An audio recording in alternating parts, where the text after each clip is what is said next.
The statues and statuettes that humans take as a reference to God. First of all, you must know that the statues are not God in themselves. It is men who create them in order to make a carved image of God. I am talking here about the statues of the Catholic, Buddhist, and Hindu churches.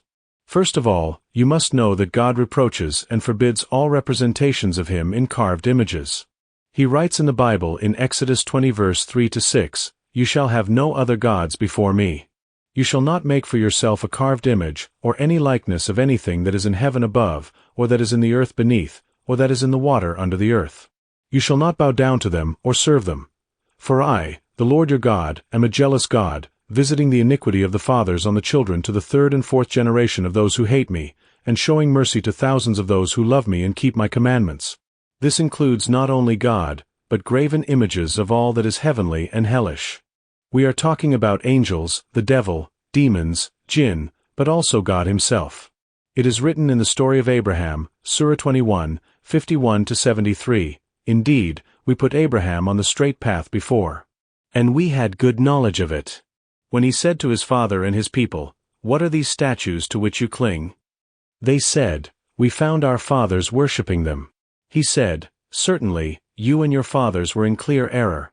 They said, 'Have you come to us with the truth, or are you joking?' He said, 'Nay, your Lord is the Lord of the heavens and the earth, and it is He who created them. And I am one of those who bear witness to it.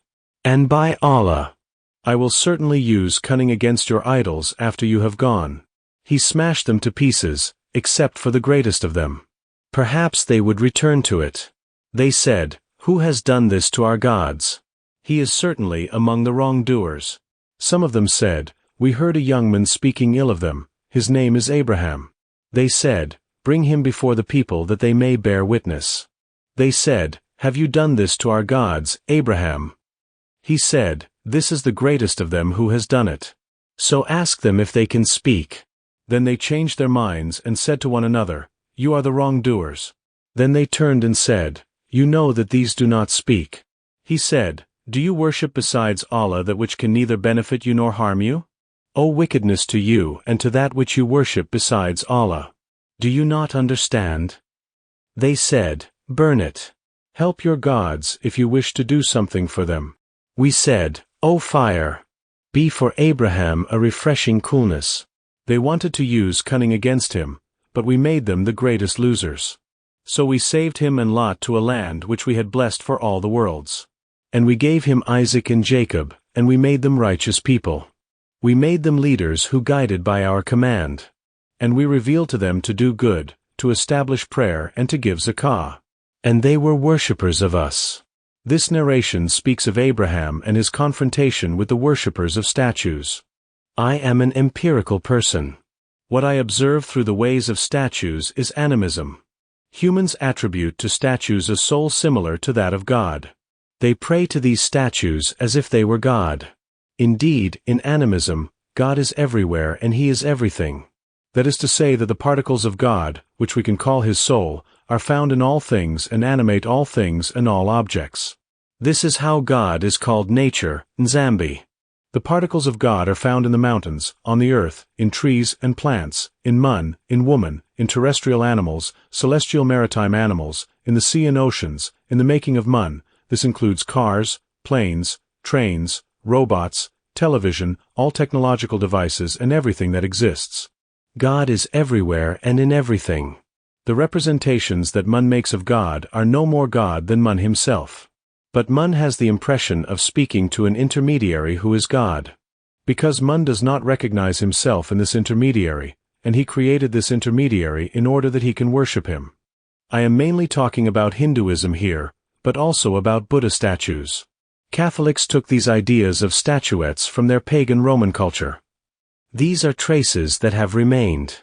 Just as the Trinity is a plurality, man has no difficulty in calling himself polytheist. For the Jews we are all God, and the Messiah is the King of the gods. In the same way that we are all human and the Messiah is the King of men. However, he is not a king chosen from among men, he is a king chosen by God himself. This is how we speak of the Sun King and the Sun God. In antiquity, kings were the symbol of God. Otherwise, Kings were the living representatives of God. They were the carnal image of God. And they were anointed to diminish their divine brilliance. Because to anoint is to diminish, to make lesser, to lower to a level of reasonable man. From the word Zeus was born the word God. And Zeus was seen as the king of the gods of Olympus. Christian culture was inspired by Greek and Roman culture. This is how we find paganism in our cults. Especially Catholic and Orthodox. Hercules was the son of Zeus, and Zeus made him pass 12 tests to elevate him to the rank of God. Hercules was only half a god, and it was after the success of the 12 tests that he became totally God and successor to Zeus. Mythologies were our first concepts and our first relationships with divinity. They do not come from nowhere, but from the imagination of humans. This is how it was only after the encounter with the people of Israel who worshipped only one God that the Romans, the West and part of Africa were seduced and became monotheists. Christian monotheism, however, is special. They say that it worships only one God, but in reality there is duality as in Taoism, or even Trinity. The principle of Taoism, to express it in a Christian way, is that God and the devil engender all that exists. We can only evolve through these two polarities. Each element exists because its opposite also exists, one feeds on the other, but it is never a question of opposition but of complementarity. God and the devil are complementary and exchange their roles. This is how the devil can be called God in the eyes of some, and the God can be called the devil in the eyes of others. On the other hand, the Trinity is a pagan precept that masks the plurality of God. Just like Hinduism, mythologies have no founder. The origin of Hinduism goes back to the wise men inspired by Indo-Aryan tribes settled in northern India more than 3,000 years ago. The name Hindu appeared, in contact with Muslims, in the 8th century of the Christian era. Personally, I call myself a Christian, but I am not of any Christian persuasion. I can be described as ecumenical, which means universal. Ecumenism concerns everyone and brings everyone together. We say of an ecumenical person that his goal is to bring together all believers of the Christian faith, in one church and in one cathedral. Therefore, if I turn to 1 Nephi 14 verse 10 of the Book of Mormon, it says, "And he said unto me, Behold, there are but two churches. One is the church of the Lamb of God, and the other is the church of the devil. Wherefore, whosoever doth not belong to the church of the Lamb of God, belongeth to that great church which is the mother of abominations, and she is the whore of the whole earth." Christians are inclined, and rightly so, to think that the church of the devil is the mosque. But the Revelation says two things. First, I know where thou dwellest, I know that there is the throne of Satan.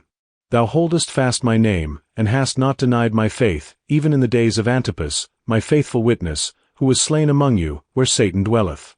Then, I know thy works.